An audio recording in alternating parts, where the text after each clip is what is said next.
Have you ever wondered why some people are instantly drawn to you, while others seem to keep their distance for no reason at all? It's not about what you say or how you look. It's about an invisible energy you carry, a rare aura that only true empaths possess. The celebrated psychologist Carl Jung spent years secretly studying this phenomenon, and his hidden research reveals why this powerful energy makes you both a magnet for others and incredibly vulnerable at the same time. Jung discovered that true empaths don't just feel emotions, they radiate a unique energetic signature he called the wounded healer. This aura isn't something you were simply born with.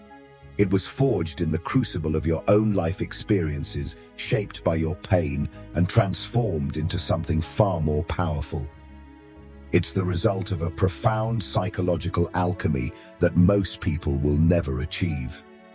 In his private notes, Jung documented how this empathic aura operates on multiple dimensions simultaneously. It can bring comfort to others simply through your presence, but it also attracts both light and shadow in ways that can either elevate you or completely drain you. The most shocking part of Jung's discovery was this. He realized this aura becomes dangerous when the empath carrying it doesn't understand its true nature. Without conscious awareness, it becomes an open invitation for energy vampires while slowly consuming the empath from within.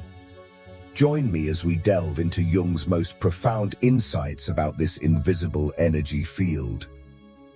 Understanding your rare aura is the critical difference between remaining a wounded healer and becoming a sovereign one, whole, empowered, and in command of your gift. Because what Jung discovered is something modern psychology is still hesitant to acknowledge. Your empathic aura isn't a gift you were born with. It's a psychological survival mechanism that transformed into something sacred. Jung famously wrote, "The privilege of a lifetime is to become who you truly are." But for an empath, that journey begins with understanding why your nervous system developed this extraordinary sensitivity in the first place. It wasn't random, it was adaptive. Think about this from Jung's perspective on psychological development. He observed that empaths often emerge from childhood environments where their emotional survival depended on a state of high alert or hypervigilance. You learned to read micro-expressions before you could read words. You developed an internal radar for emotional danger because your safety depended on anticipating the emotional weather around you. But here's the piece of the puzzle that most therapists miss, which Jung realized was critical. This survival mechanism didn't just help you navigate childhood trauma, it literally rewired your brain to operate at frequencies that most people can't access. Your mirror neurons became hyperactive. Your limbic system, the emotional core of your brain, became extraordinarily responsive.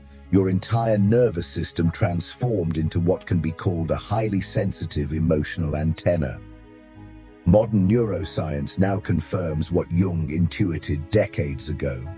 Research on highly sensitive persons shows that empaths process sensory information more deeply in the brain regions associated with awareness, emotion, and empathy. But Jung understood something deeper. This neurological difference creates an actual energetic field that others can perceive, but that's not even the most extraordinary part. The most extraordinary part is how Jung discovered that this empathic aura functions like a form of psychological radar. It doesn't just receive energy, it actively transmutes it through unconscious alchemical processes.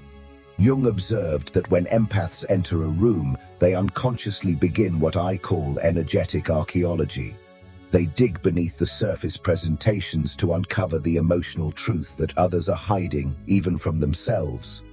Your aura literally reads the shadow projections that people carry. Here's how this actually works, based on Jung's understanding of our shared human consciousness. First comes the energetic scan. Your empathic aura automatically attunes to what Jung called feeling-toned complexes, the unconscious emotional patterns that drive people's behavior. You sense their unprocessed grief, their hidden rage, their suppressed fear before they've even acknowledged these emotions exist within themselves. Next is the unconscious absorption. Because your psyche developed to be permeable for survival reasons, you begin absorbing these energies without conscious choice. Jung called this participation mystique, the unconscious identification with the psychological states of others. You take on their feelings as if they were your own. This leads to the third and most revolutionary stage, the alchemical process. Here's where Jung's understanding becomes truly profound.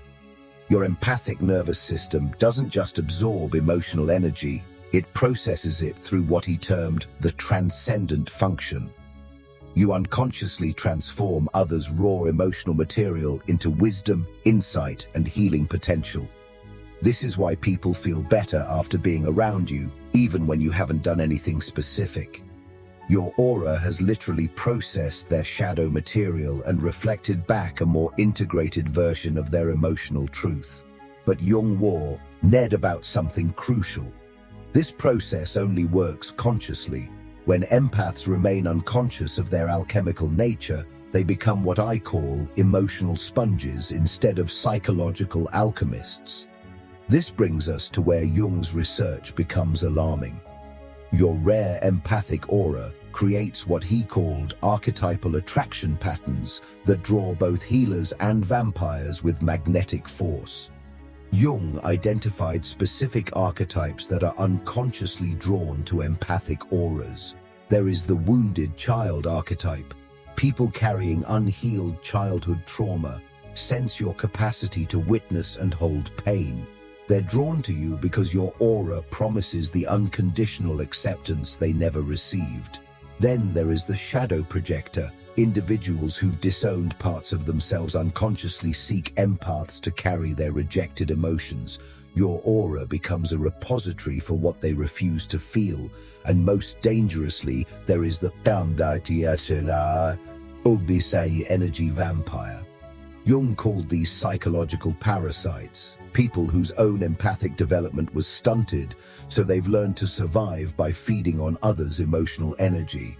But Jung also identified positive archetypes drawn to you, like the conscious seeker. Those doing their own inner work recognize your aura as a mirror for their own growth. They come not to take, but to resonate and co-evolve. The danger lies in what I call archetypal confusion. When empaths can't distinguish between those who come to heal and those who come to feed, your aura attracts both. But without conscious discernment, you'll drain yourself trying to transform people who aren't ready for transformation. This is the core of what Jung called the wounded healer constellation. Your empathic aura carries both the capacity for profound healing and the vulnerability to being consumed. Jung understood that the wounded healer operates through what I call resonant frequency healing. Your aura doesn't heal others by giving them your energy. It heals by resonating at frequencies that activate their own healing potential. But Jung discovered something profound about this process. The wounded healer can only activate healing in others to the extent that they've done their own shadow work. If you're carrying unintegrated trauma, your aura becomes contaminated with what I call bleeding energy. Instead of inspiring healing, you unconsciously invite others to wound you in the same patterns you haven't healed. This is why empaths often attract narcissists, emotional vampires, and people who seem to need endless rescuing. Your unhealed wounds create an electromagnetic signature that draws people who will reenact your original trauma until you fully integrate those experiences. Jung wrote, "Everything that irritates us about others can lead us to an understanding of ourselves." For empaths, this means that everyone you attract is showing you something about your own unconscious patterns. The people who drain you are mirroring the ways you drain yourself. So what is the solution? Jung's solution was what he called conscious suffering, the willingness to feel your own wounds completely so they can transform into wisdom rather than remaining as open wounds that others can exploit. When you do this inner work, your aura shifts from what I call the wounded healer frequency to the sovereign healer frequency. You still carry the capacity for profound empathy, but it's now grounded in wholeness rather than woundedness. This is where Jung's understanding becomes truly revolutionary. Your empathic aura functions as what he called the psychological mirror. It reflects back to others their own capacity for consciousness or unconsciousness. Conscious people feel peaceful around you because your aura reflects their own inner light back to them. But unconscious people often feel disturbed around an awakened empath because your aura reflects their shadow material, the parts of themselves they're trying to avoid. This mirror effect explains why you often experience such extreme reactions from others. Some people are drawn to you like moths to a flame, while others seem inexplicably hostile.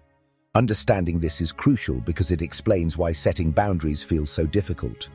When you set boundaries with unconscious people, you're not just protecting your energy, you're refusing to enable their avoidance of their own shadow work.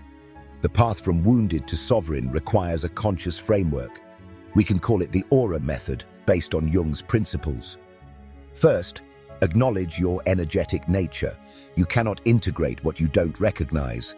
Start by acknowledging that your empathy isn't just emotional, it's energetic. This isn't a weakness, it's a sophisticated form of consciousness. Second, understand your archetypal patterns. Empaths are especially susceptible to what I call caretaker complexes, unconscious beliefs that your worth depends on healing others. Identify which wounded healer patterns you're carrying. Do you feel guilty when you're not helping someone? Do you attract people who need fixing? These are signs that your gifts are being driven by unconscious complexes rather than conscious choice. Third, reclaim your energetic boundaries. Healthy boundaries aren't walls, they're conscious membranes that allow love in while keeping manipulation out. For empaths, this must happen at the energetic level. This means learning to sense when your aura is being invaded and having techniques to restore your energetic integrity through what Jung called psychological hygiene, regular practices to cleanse absorbed energies. Finally, activate conscious empathy. This is the ability to feel with others without losing yourself in them. It means choosing when and how to engage your empathic gifts rather than being at their mercy. It means being able to witness suffering without absorbing it. When you integrate these principles, something extraordinary happens. Your empathic aura transforms. It becomes more radiant but also more contained. Instead of leaking energy indiscriminately, you radiate integrated wholeness. Energy vampires and emotional parasites naturally fall away because your aura no longer broadcasts the available for draining frequency. Instead, you begin attracting individuated souls, people who've done their own shadow work and can meet you at your level of consciousness. Your healing becomes effortless. You heal from your wholeness, not your wounds. Your rare aura, when consciously embodied, becomes a beacon that shows others it's possible to feel everything and remain whole. To love deeply and maintain boundaries. To serve others while honoring yourself. Jung's hidden truth is this.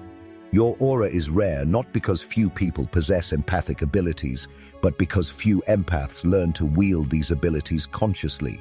The world needs empaths who understand their gifts as Jung did, not as burdens to be endured, but as sacred abilities to be consciously directed. If this message resonated with you, let me know in the comments by writing, "My sensitivity is my superpower." Your journey is important. And sharing this video could be the key for another empath who needs to hear this message. Please share it with someone you think it could help. And finally, to continue exploring the depths of empathic mastery and reclaim your power, make sure you subscribe to the channel for more videos like this one. Thank you for watching.